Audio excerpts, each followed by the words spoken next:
Bienvenue sur Malaika, votre magazine. Je suis ravie de vous retrouver pour un nouveau sujet qui, je suis sûre, va vous interpeller aujourd'hui. Alors restez avec nous pour découvrir le sujet du jour. Et donc voilà, vous l'avez découvert aujourd'hui, on parle de perfectionnisme et chrétienté. En tant que chrétien, quel niveau de perfection devons-nous atteindre? Qui détermine ce niveau de perfection? À quoi ressemblerait cette perfection? On va essayer de définir tout cela, bien sûr, avec Mama Audrey. Mama Audrey, dans la perfection. Oui, la barre est haute. Jésus a dit, soyez parfaits comme je suis parfait. Est-ce que ça voudrait dire perfection? On va en parler. Ok, super. Et Mama Janine, à Kinshasa, on va voir si les gens sont perfectionnistes ou pas. Ah, tu serais étonnée, Nadège. Ah, il y a du suspense là, j'aime bien, j'aime bien. Et donc du coup, Magali, on va définir avant de commencer. Une définition, quelque chose qui ne me définit pas du tout, mais on va en parler quand même. Super, super. Et justement, Mama Audrey, aujourd'hui, nous avons une invitée spéciale. Génial. Qui nous vient tout droit de l'île Maurice, et je dirais même Zimbabwe et île Maurice. Exact. Et donc, qui est Nadine. Nadine, merci beaucoup d'être avec nous. C'est toujours un plaisir, Nadège, de vous retrouver, de trouver toute l'équipe. Bonsoir à tous et merci de m'accueillir. Et justement, tout à l'heure, tu nous donneras un petit peu ton témoignage. Certainement, à mon niveau. Voilà, tout à fait. Donc, du coup, Mama Audrey, on parlait de définition. On va pouvoir rentrer dans le vif du sujet, dans la rubrique de Mag. Comme d'habitude.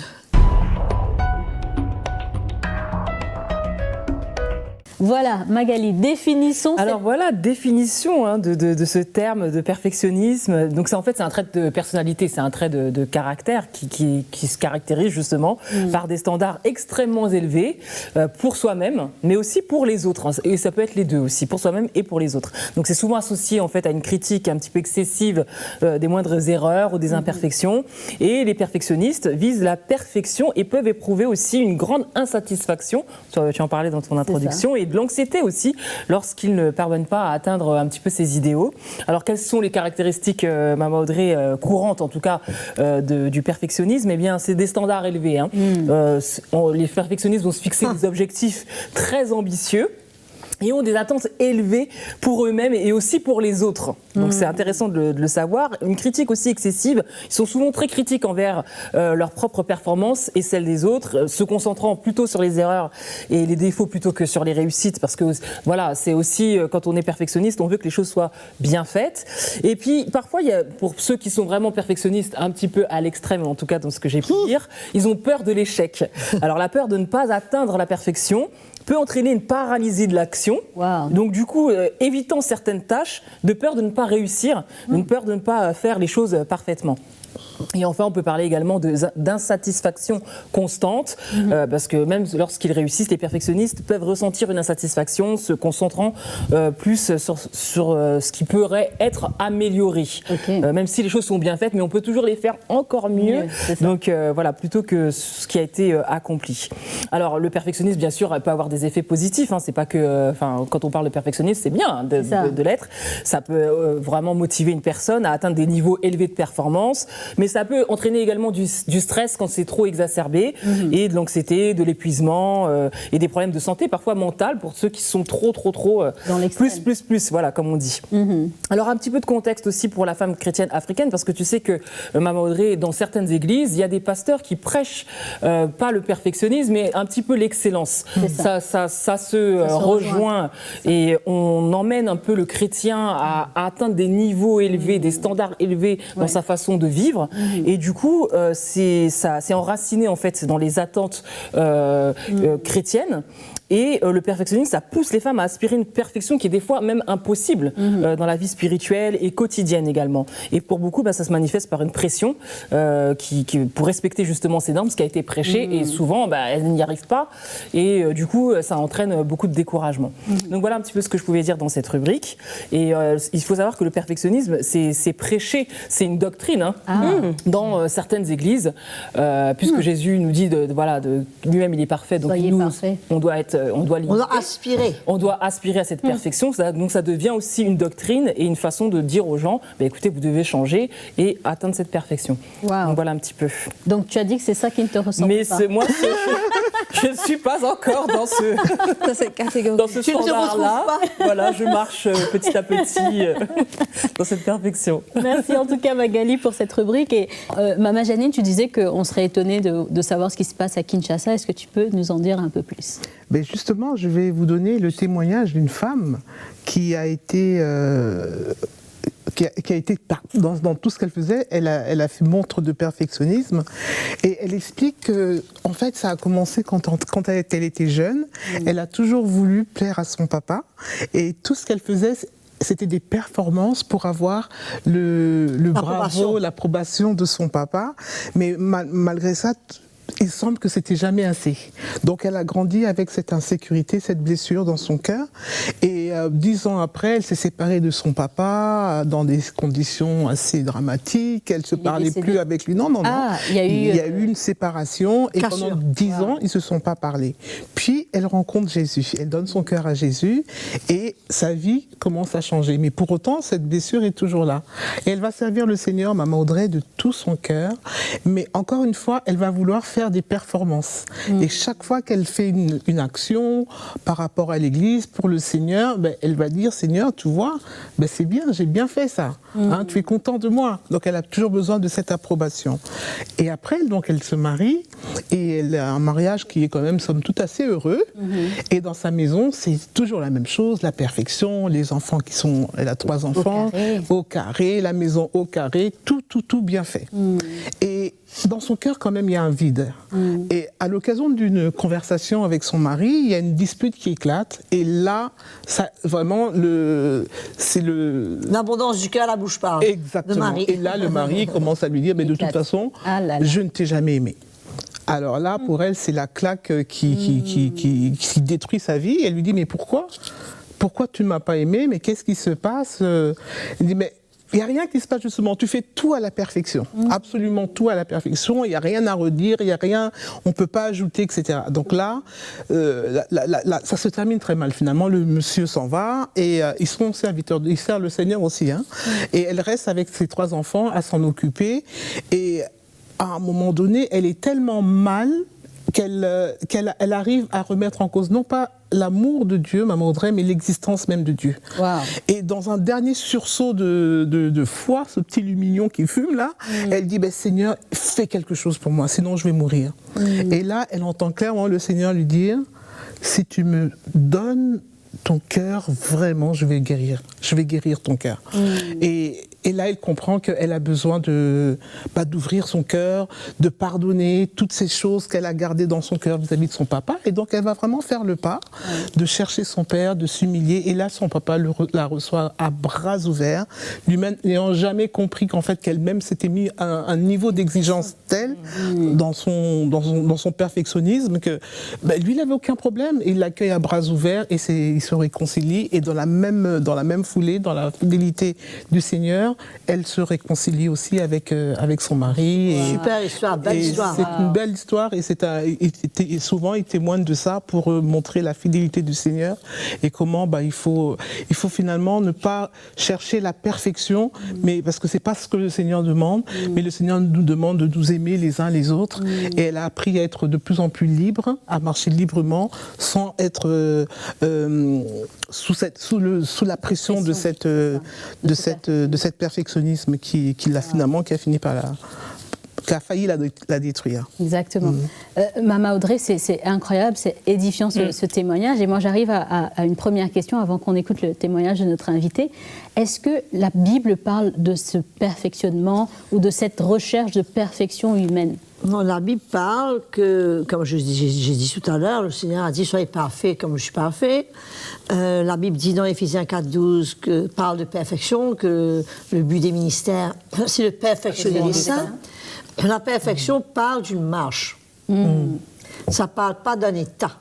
Ça parle d'une marche vers un but.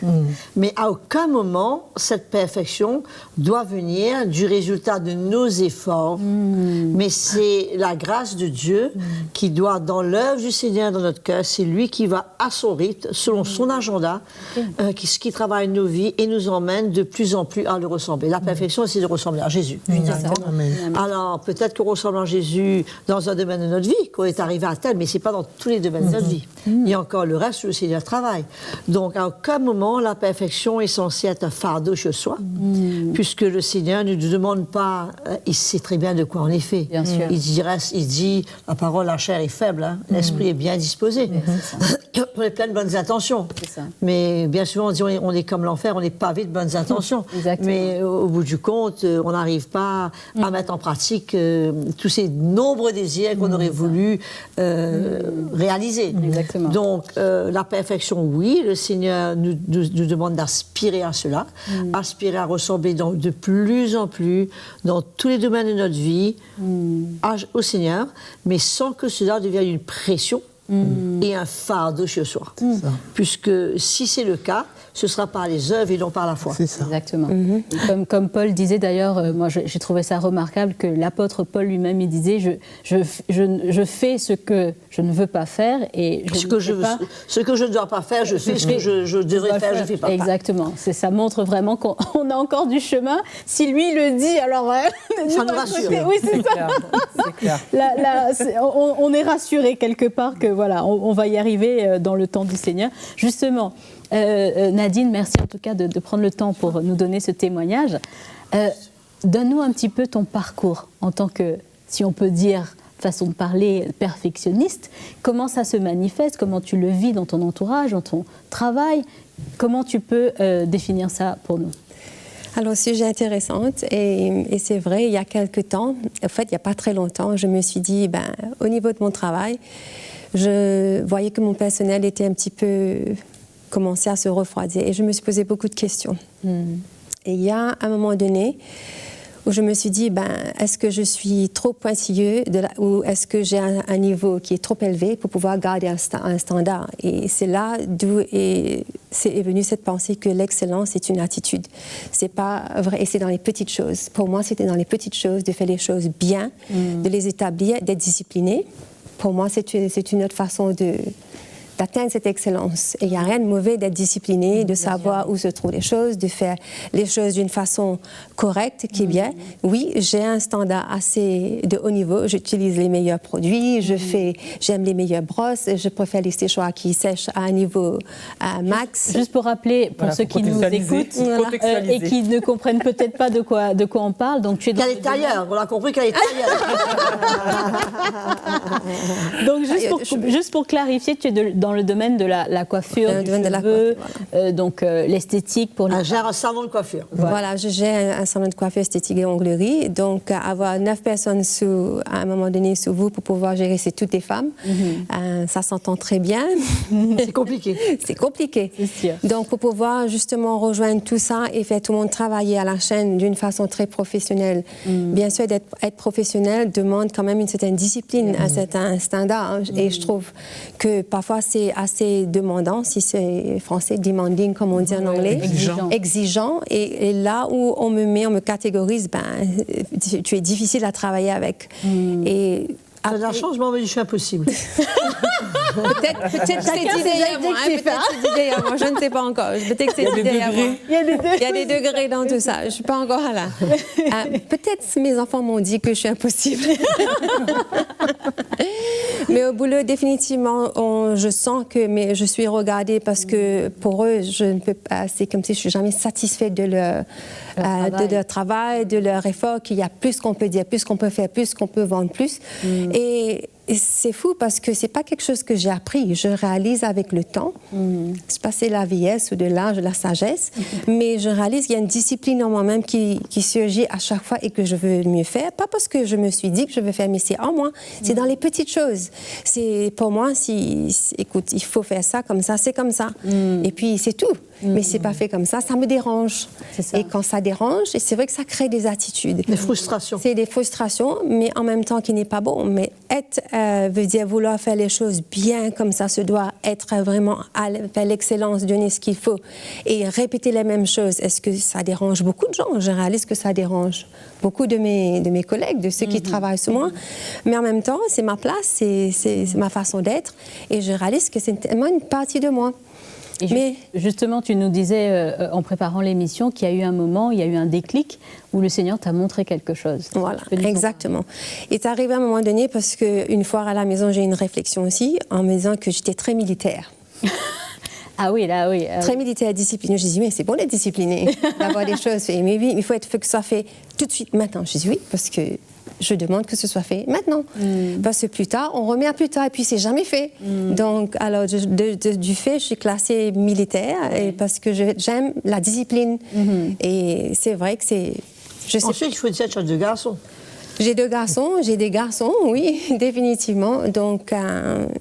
c'est comme ça, mais n'empêche que c'est vraiment à un moment donné, je me suis arrêtée et dit, Seigneur, montre-moi. Peut-être que je suis vraiment dans l'erreur totale. Je ne vois pas ce que je suis en train de faire. Peut-être c'est mon caractère.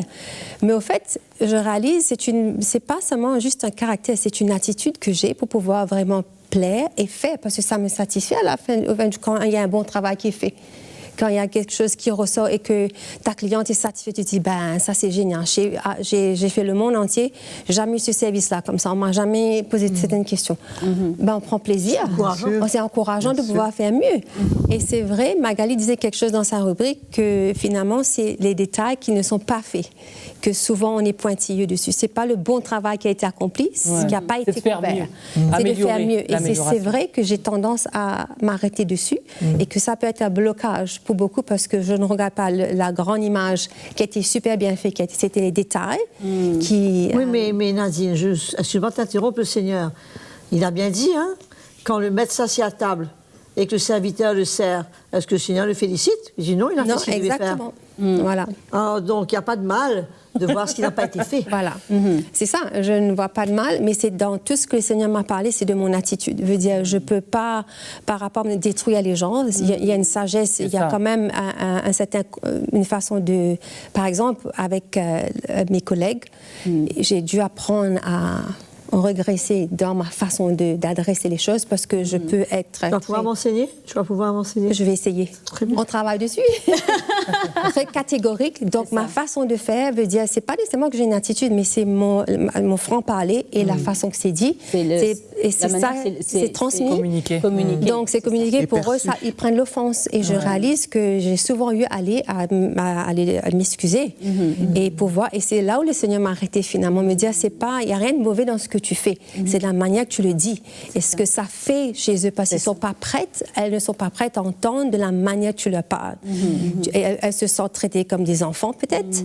Et d'autres m'ont dit, ouais, c'est pas possible qu'on soit parlé, c'est comme si on n'avait pas droit au chapitre. J'ai dit, c'est pas ça. Donc, j'ai appris dedans à les laisser parler, à être à l'écoute. Mais n'empêche que je ne descends pas sur mes exigences, c'est pas exigence, mais sur un standard. Sur un standard de faire que je ne veux pas descendre parce que je veux que ce salon reste à un niveau. Bien sûr. Veut dire que quand tout le monde vient là, ils ont tout, et ils le reconnaissent.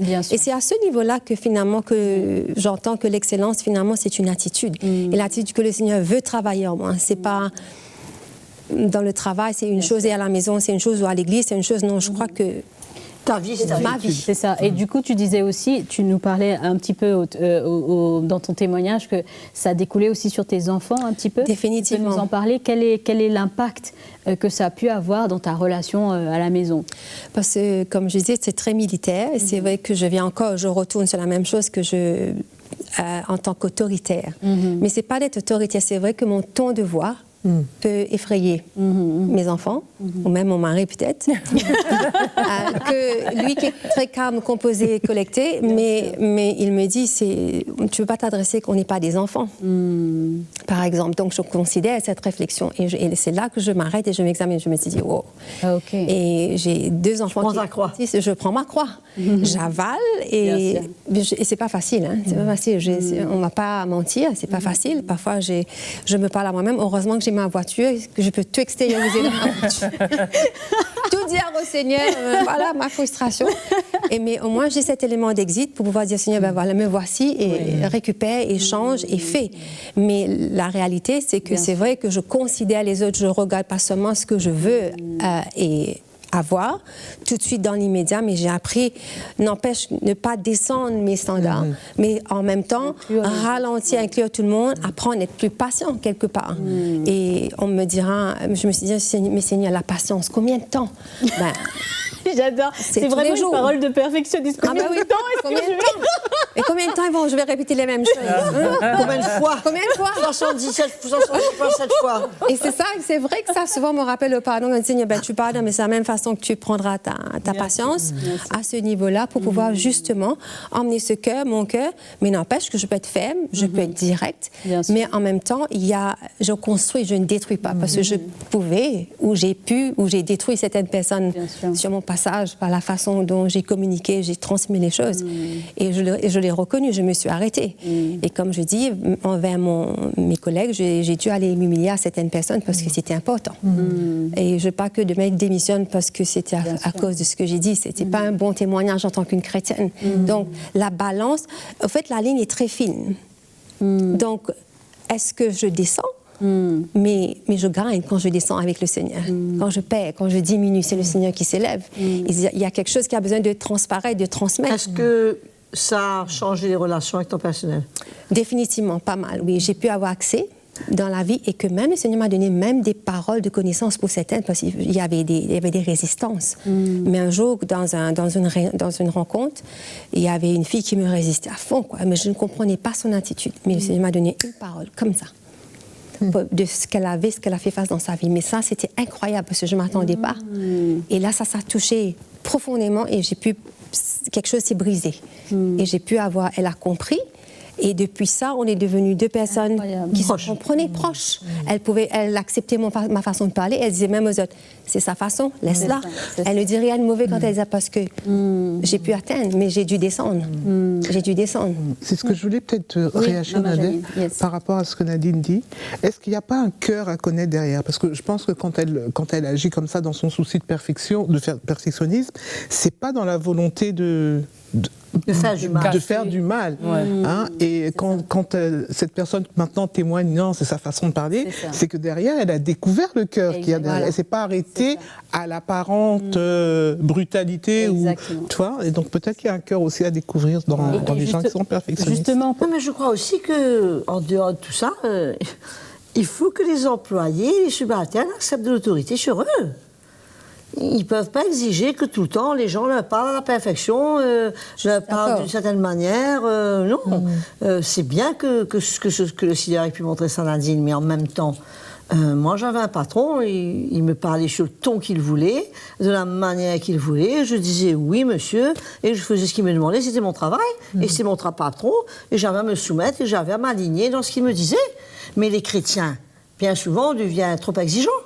On veut que nos patrons nous parlent d'une certaine manière, que nos patrons mais on oublie que nous, on est censé faire exécuter notre travail d'une certaine manière et de responsabilité. On doit être prêt à être pris. On doit être prêt à être corrigé. Et ça fait partie. Il y a la marche pour progresser, on est d'accord. Mais ce qu'elle est en train de donner, c'est en tant qu'enfant de Dieu, d'arriver à démontrer le cœur. Oui, on a compris. Il n'y a pas de problème là-dessus. Par les équipes. Et une fois que ça c'est fait, après, comme elle disait, elle reste elle-même. Et après, elle peut communiquer beaucoup de choses. Mais il y a ce que je trouve vraiment remarquable dedans, c'est que ça t'a donné un accès que tu n'avais pas du tout. Je n'avais pas du tout, exactement. Donc ça m'a permis de percer, peut-être pas avec tout le monde, mais une bonne partie, définitivement. C'est ça. Et ça, pour moi, c'était un point capital parce qu'elle était quand même une personne clé dans ce rôle-là, dans mon équipe. Donc, c'était vraiment la personne devant qui faisait... Donc, si je n'avais pas gagné cette personne-là, je n'avais rien gagné, quoi. Donc, autant d'avoir... Oui, mais tu as gagné aussi par une intervention du Seigneur. Définitivement. C'est ce que je dis là. Il n'y a rien de moi. C'est là où je diminue. C'est là où vraiment... c'est pourquoi j'ai dit cette parole de connaissance. C'est quand même une réelle intervention du Seigneur, même qui a fait dans ton cœur. Par rapport à la situation qu'elle a vécue, c'est pas quelque chose de normal. C'est quelque chose de... divin. C'est une intervention divine. Mais justement, juste pour avoir un peu... Pour nos téléspectateurs qui peut-être vont se dire, mais de quoi elle parle quand elle parle de s'humilier, de renier soi-même. Est-ce que tu peux juste nous parler un petit peu de quoi tu es en train de parler là? Écoute, il y a un cœur de grâce qui a été manifesté pour moi. Déjà, mon salut. Le Seigneur m'a pris tel que j'étais.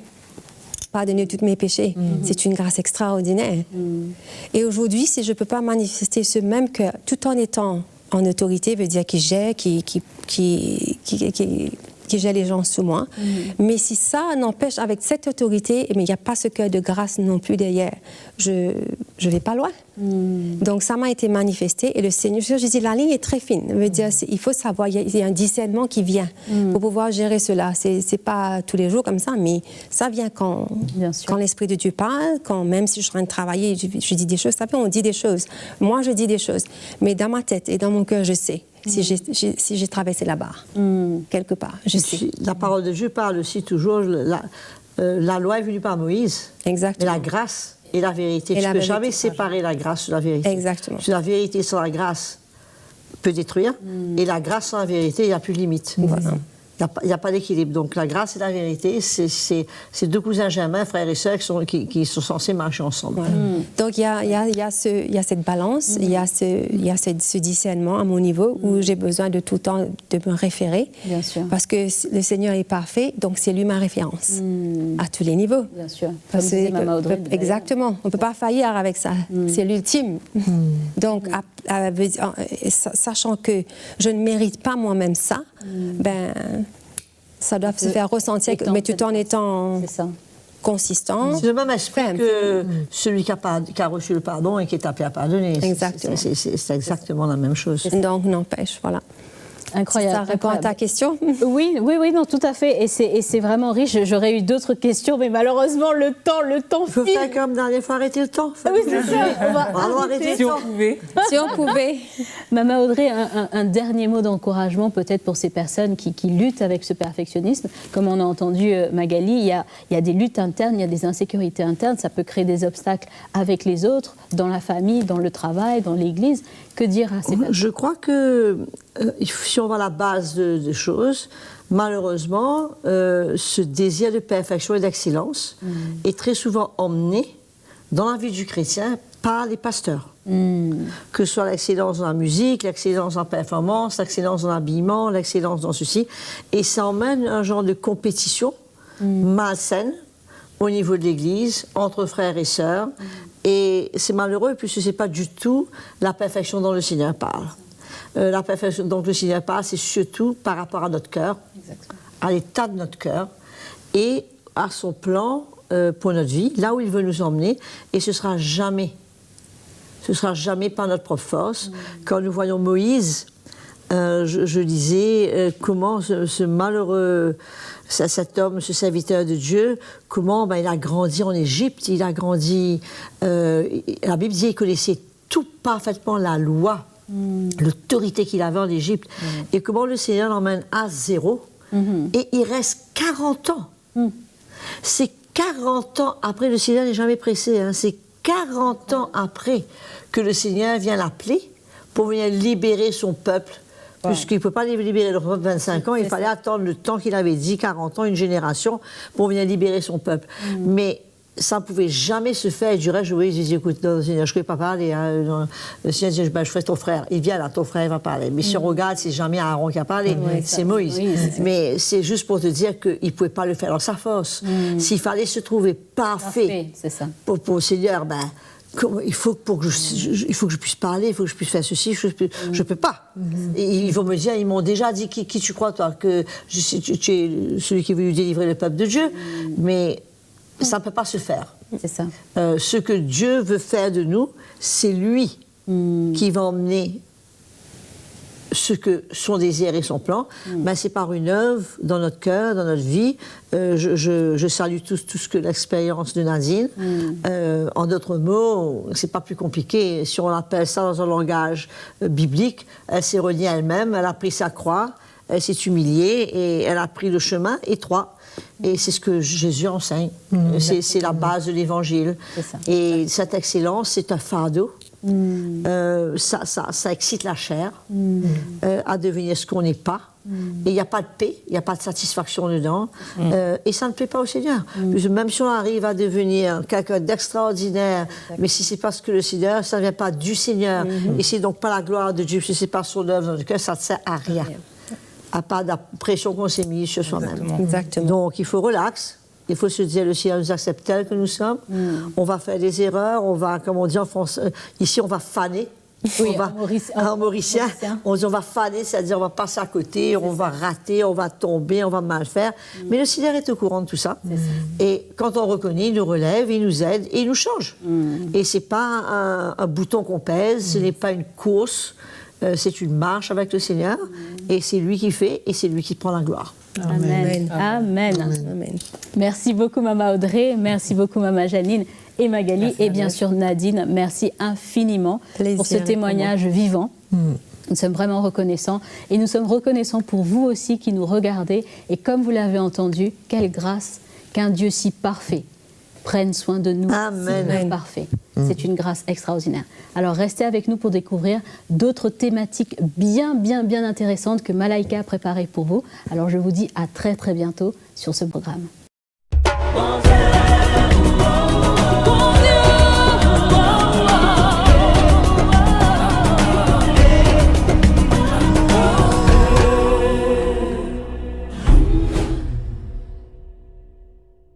Merci d'avoir été avec nous sur Malaika. Si vous avez aimé ce programme, n'hésitez pas, abonnez-vous à notre chaîne YouTube Malaika et n'hésitez pas à cliquer sur la petite cloche pour avoir les notifications et être ainsi informé des nouvelles parutions de Malaika. Nous vous invitons aussi à partager le programme autour de vous pour bénir quelqu'un avec Malaika. Nous vous disons à très bientôt.